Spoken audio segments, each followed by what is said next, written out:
God's chosen ones. 9 spiritual powers you didn't ask for, but heaven gave you anyway. Have you ever wondered why life hits you so hard, while others seem to float through with ease? It wasn't random.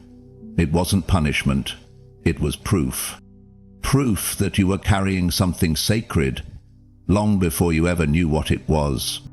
Because when God chooses someone, he doesn't hand them a crown. He hands them a cross. Power disguised as pain. The world called it struggle, but heaven calls it training. And now the veil is lifting. One by one, the 9 divine powers within you are awakening. If you've been misunderstood, underestimated, or pushed to the side, let me be the first to tell you, it's not because you're weak. It's because you're chosen. And if this is stirring something in your spirit, this message was written in heaven with your name on it. There were no fireworks the day you were chosen. No angel announced it. No light split the sky. But deep down, your soul knew something was different. Even as a child, you didn't quite belong. You loved deeply. You saw too much. You forgave too easily. And you got hurt again and again. While others chased crowds, you felt called to quiet. While they were building brands, you were fighting battles no one saw. And maybe lately you've been asking yourself, why does life feel heavier for me? Why do I feel things so deeply? Why do people come to me for healing but never stay to help me heal? Let me tell you the truth. It's not because you're broken. It's because you've been entrusted with power, holy, hidden power. And now God is ready to reveal it, one by one. These 9 powers were planted in your spirit before you were born. You didn't earn them, you didn't buy them. You survived your way into them. And as you listen, your soul will remember. This is not just a video. This is a mirror. And today, you'll see who you really are. Part 1. The Power of Vision. They never knew why you stayed quiet in rooms full of noise, why you stared too long, why you always seemed elsewhere. But you weren't distracted. You were discerning. Because even as a child, you didn't just see what was happening. You felt what was coming. At 10 years old, you knew when someone was lying. At 16, you could sense betrayal before it knocked. At 29, you sat in a meeting, nodded politely, while your spirit screamed, "This." You didn't have language for it back then, just a deep ache in your gut when something was off. A silent warning in your chest when people clapped too loud. They said you were overthinking. But really, you were overseeing. Because the gift on your life wasn't about attention, usable awareness. God didn't choose you to blend in. He chose you to see through. And so you did. You saw through fake smiles. You saw the pain behind people's pride. You saw the storm long before it made the news. They laughed at your silence. But you were listening to heaven. You were watching patterns, tracking spirits, discerning doors. While they were distracted by charm, you were decoding assignments. You never needed a stage to know you were called. You just needed that moment when someone said, "How did you know?" And you smiled, because you didn't. But your spirit did. You didn't read a situation. You read the room, the energy, the air, the warfare no one else could name. That's the power of divine vision. God placed it in you like fire behind your eyes, not to scare you, but to prepare you. You're not crazy. You're not too deep. You're not imagining things. You're chosen. And this vision, your weapon, your compass, your responsibility. Use it. Guard it. Never let the world convince you to close your eyes just to make others feel comfortable. Because while they walk blind, you walk with sight. Part 2. The power of creation. They thought you were just creative, but they didn't see the weight behind what you built. They didn't hear the whisper from heaven in every sketch, every sentence, every late-night idea you couldn't shake. They saw a project. God saw a portal. Because what you carry isn't just imagination, it's divine inspiration. The Creator breathed into you, and you haven't stopped breathing life into things since. You've always known. Even when the world told you to get a real job, even when your work was dismissed or stolen, you kept creating anyway. You wrote words that healed people you never met. You dreamed solutions that solved problems no one else could see. You birthed ideas that made the invisible visible. And maybe you never knew why you were so obsessed with excellence, why your spirit felt restless until every detail was right. But now you do. It's because your hands weren't just working, they were worshipping. You don't just make things. You manifest heaven. Like Bezalel in the Old Testament, you were anointed to build what God designed in the Spirit. Art, systems, ministries, businesses, books, music, healing spaces. You don't create to impress. You create to transmit. Every melody carries frequency. Every brushstroke holds fire. Every invention solves a problem, in both the natural and the supernatural. And when people ask, how did you come up with that? You smile, knowing full well it wasn't from you. It came through you. Because when the chosen ones create, it isn't for applause, it's for alignment.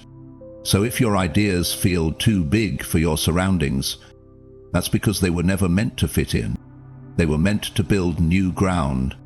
You're not just talented, you are trusted. Trusted with divine blueprints.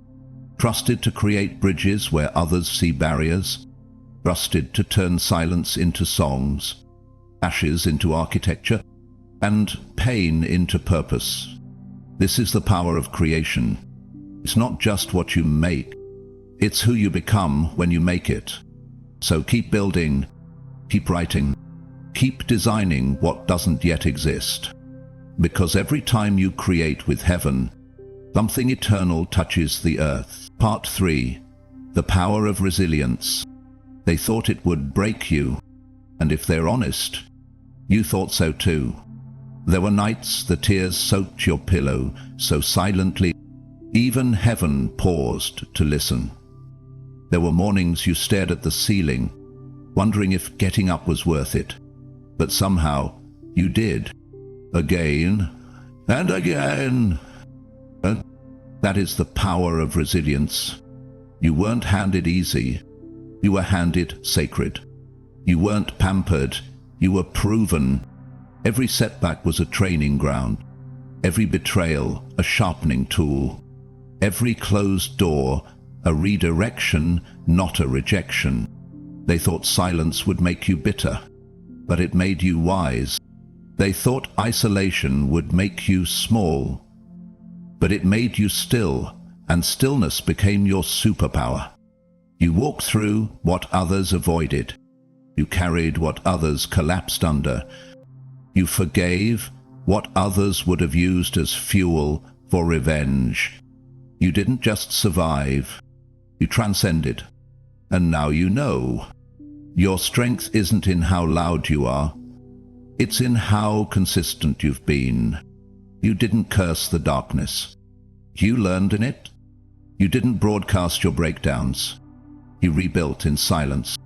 And here's the miracle. You came out not just alive, you came out anointed. Because resilience is more than enduring. It's rising. It's looking at what tried to end you and saying, I'm still here and I'm stronger than ever. Others may not understand the quiet fire in your eyes, the calm in your voice, the grace in your steps. But you do, because you remember the desert, the heartbreak, the night you almost quit, And now you carry something most people can't even name. It's not pride. It's not ego. It's evidence. Evidence that God never left. Evidence that storms don't erase purpose. They reveal it. So walk on, chosen one. Your scars are not shameful. They're proof. You didn't fold. You didn't fake it. You finished what others said would finish you. This is the power of resilience. A quiet, holy strength that doesn't need permission to rise. And you, beloved, you rose. Part 4. The power of influence. You never asked to be followed. You weren't trying to be the loudest or the most liked. You weren't chasing spotlight. You were just trying to survive the dark. But still, they watched you. They watched the way you stayed kind when it would have been easier to turn cold. They watched how you forgave when the world told you to clap back. They listened, sometimes in secret, because something in your life whispered truth. That's the power of influence. Not the kind that trends, but the kind that transforms. You didn't ask to be a leader, but God saw how you carried pain and still loved. How you were mocked and still spoke gently. How you were left behind and still chose to bless. And so heaven said, they're ready. Because true influence isn't built on charisma. It's forged in character. Your life became a sermon no pulpit could hold. Your presence became a prayer no words could say. And without even knowing it, you became the reason someone didn't give up. You became the voice that echoed in someone's valley. Keep going. There's light ahead. Yes, you who never felt seen. You who doubted your worth. You who questioned if your obedience even mattered. But it did. It mattered when you chose faith over fear. It mattered when you showed up for others, even while breaking yourself. It mattered every time you lit a candle in someone else's cave, without expecting applause. Because real influence isn't about being noticed. It's about making sure others feel known. You are the one who walks into a room and brings calm. The one who speaks and suddenly hope returns. The one who shifts the atmosphere just by being in it. You don't manipulate. You magnetize. You don't dominate. And it's not because of your platform. It's because of your posture. You walk with heaven in your step, and people feel it, even if they can't name it. So don't underestimate your impact. It's bigger than followers, stronger than opinions, wider than your own awareness. Because when a chosen one moves with integrity, the earth feels it. Part 5. The power of healing. You've always felt things deeply, even when you didn't have the words. Even when you smiled through the weight in your chest. He noticed what others ignored. He cared when no one else stayed long enough to listen. That's not weakness. That's the power of healing. You didn't go to school for it. No degree, no title. But somehow, people felt safe around you. They came broken and left lighter. They came guarded and left seen. You never advertised it, but your presence became a shelter, because healing didn't start in your hands. It started in your heart. The way you listened without judging. The way you sat with pain, not trying to fix it, just honoring it. The way your tears mirrored someone else's, so they wouldn't feel alone. That's not just kindness, that's an anointing. And maybe you've wondered, who heals me while I'm healing others? But the truth is, you were never healing them by yourself. God was flowing through you, and that's why it worked. That's why the stranger at the grocery store told you their life story. That's why the child with trauma suddenly calmed in your arms. That's why someone said, I don't know why, but I feel better around you. Because healing follows you. It moves through your words, your laugh, your silence, even your sighs. Sometimes healing looks like prayer, other times like presence. Sometimes it's a scripture. Sometimes it's just sitting beside someone in their grief and saying, I see you. You don't always feel powerful, but heaven sees you as a vessel, a walking balm to the wounded. And yes, there are days you're tired, days you carry others while limping yourself. But that's the beauty of this gift. You heal as you pour. God restores you as you restore them. Because healing is not just what you give, it's who you are. So trust this. Every soul you comfort, every hand you hold, every tear you dignify, it's recorded in heaven. And one day, when your own heart needs mending, the same comfort will find its way back to you. Not because you demanded it, but because you deserve it. This is the power of healing, and chosen one, you carry it well. Part 6, the power of courage. They say courage is loud, that it looks like shouting from podiums and charging into battle. But yours looked like standing still when everything screamed, run. It looked like waking up the morning after the betrayal and still choosing love. It looked like telling the truth even when your voice trembled. It looked like walking away, not because you were weak, but because your spirit was no longer for sale. This is the power of courage, not the kind that flexes, but the kind that endures. You didn't have an army behind you. You didn't have applause or backup, but you had conviction, and that was enough. You've walked through fire, not because you were fearless, but because you knew who walked with you. Like David with nothing but a sling, you stood before giants and dared to believe that grace was enough. You've been mocked for your obedience, criticized for your purity, laughed at for choosing faith over what made sense. And still you stood. That's courage. The kind that chooses righteousness when compromise would be easier. The kind that protects the innocent when silence would be safer. The kind that says, even if I stand alone, I won't bow. You've had moments where you wanted to quit. Moments where no one clapped, no one noticed, no one helped. But you kept going. And that quiet persistence, that sacred defiance, heaven saw it, and so did hell. That's why you were attacked so hard. Because your courage breaks cycles. It disarms principalities. It makes demons tremble. You weren't just surviving. You were shifting atmospheres. And let me tell you something.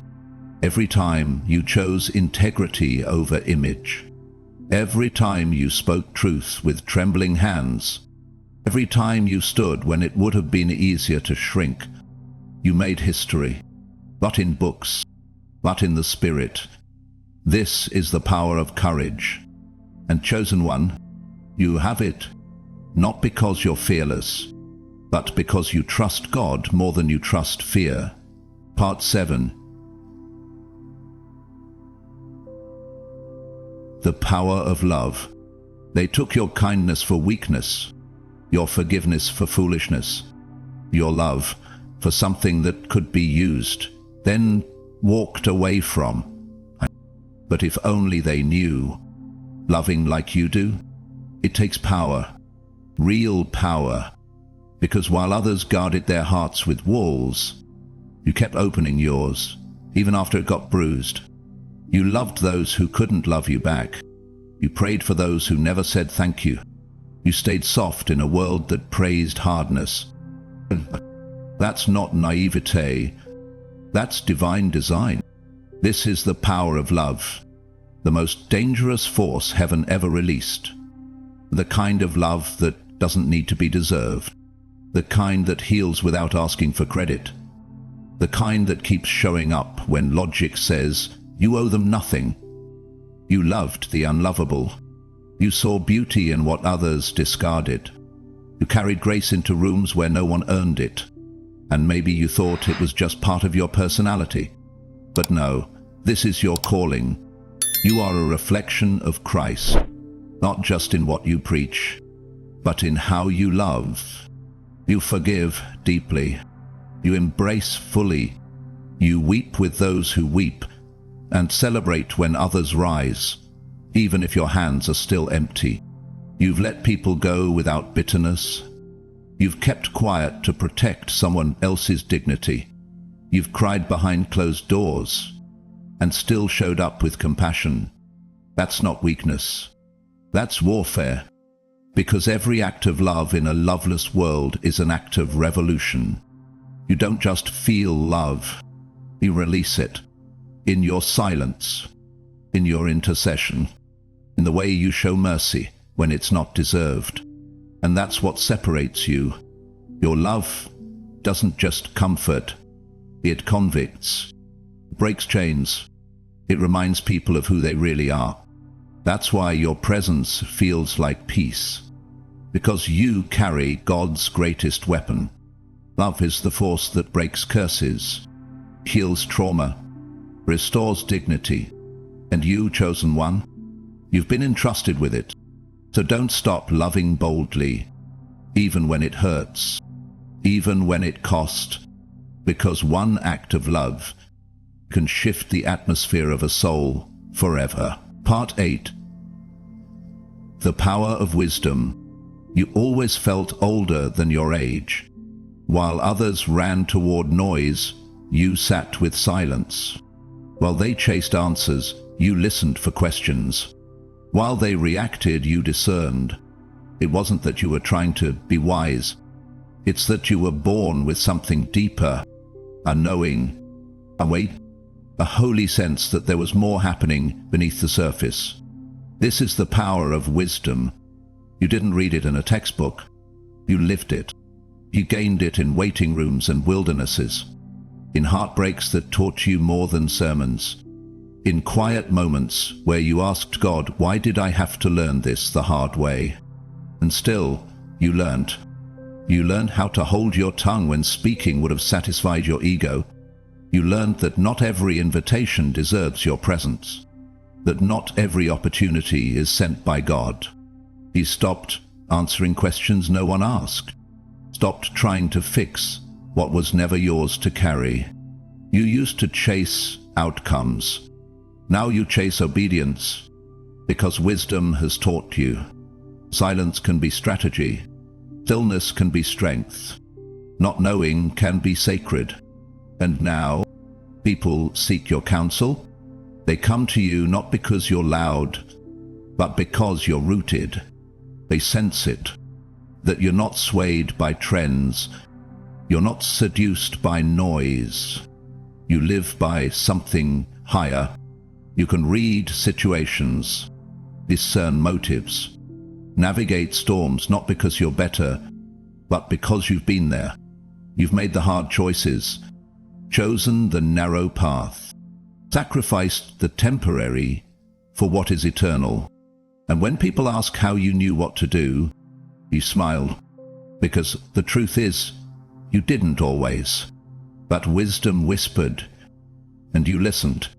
This is the power of wisdom. Not loud, not flashy, but unshakable. It guides you when there's no map. It speaks when logic fails. It saves you from battles you don't need to fight. And you, chosen one, carry it not because you asked for it, but because you endured the pain that birthed it. Heaven saw how you handled the fire and gave you keys that unlock what others can't even see. So speak when led, stay silent when wise, and walk in the kind of authority that doesn't beg to be seen. Because when wisdom walks into the room, everything changes. Part 9. The power of faith. You believed when there was no reason to, when the doors stayed shut, when the prayers stayed unanswered, when the silence from heaven was deafening. You believed, That's the power of faith. You didn't believe because it was easy. You believed because something in your soul refused to let go. While others mocked, you kept hoping. While they settled, you kept standing. While they moved on, you kept building. Even when you had no blueprint, you trusted God when you had nothing in your hands, but everything in your heart. And when people asked, "How are you still going?" you smiled with tired eyes and whispered, "Because I still believe He's good." That's not delusion. That's divine DNA. You carry the same kind of faith Abraham did, the kind that walks away from everything familiar just to follow a voice others don't hear. You believed when the test results came, when the money ran out, when the people you loved didn't make it, when the promise felt like a lie. And yet, you kept walking, sometimes crawling, sometimes limping, sometimes dragging your hope through the mud. But you never let go, because faith isn't loud, it's loyal. It shows up in the waiting, in the in-between. In the days when your hands are empty, but your heart is still reaching. And now, heaven says, I saw every step. I counted every tear. I recorded every yes you whispered in the dark. You didn't just believe for yourself. You believed for generations, for your bloodline, for every person watching, wondering if God was still real. You became the proof. So if you're still standing, even after all that tried to break you, know this: you didn't just survive by faith. You've been promoted by it. This is the power of faith. It's the foundation under your feet, the fire in your bones, the wind at your back. And then it's the door that opens wide to everything God promised. Chosen one, your faith has made a way. Now walk through it. You made it through what was meant to end you. You stood when quitting would be justified. You believed when nothing around you made sense. And now you know why. Because you are not weak. You are wired for something holy. You were never meant to fit in, because you were designed to stand apart. Each of these 9 powers wasn't earned. They were entrusted. Vision, creation, resilience, your influence, healing, courage, wisdom, faith. They were forged in fire, sharpened in silence, tested in tears, and still you carry them. So don't hide your light. Walk in it, speak with it, build with it, love with it, because this world doesn't just need more people, it needs more chosen ones who remember who they are. If this message confirms something you've always felt deep in your soul, comment, "I'm not ordinary, I'm chosen." If this stirs your spirit, share it with someone else who needs to remember they're not crazy, they're called. And if you believe this mission deserves to continue, support the journey. Be part of what heaven is building. Details in the description. This isn't the end. It's your reminder. You were never alone. You were never weak. You were never lost. You were becoming.